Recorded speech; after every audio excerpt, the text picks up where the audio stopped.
നല്ലോടായിരുന്നു. എന്താ സംഭവിച്ചെന്നറിയോ? അമലിന് കുറെ ഷോട്ട് എടുത്തിട്ട് സിന്താമണയെ കൊണ്ട് കൊടുത്തു. അപ്പൊ ഞാൻ ഡയലോഗ് പറ.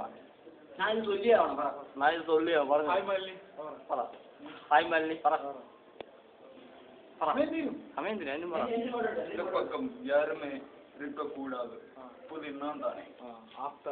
ഈ സാധനം പറഞ്ഞേ.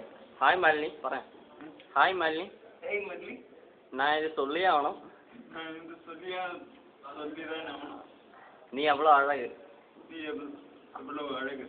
எவ்வளோ இவ்வளோ அழகா ஒரு எவ்வளோ പറ പറ எவ்வளோ இவ்வளோ പറ പറ எவ்வளோ இவ்வளோ இவள் தான் அழகு.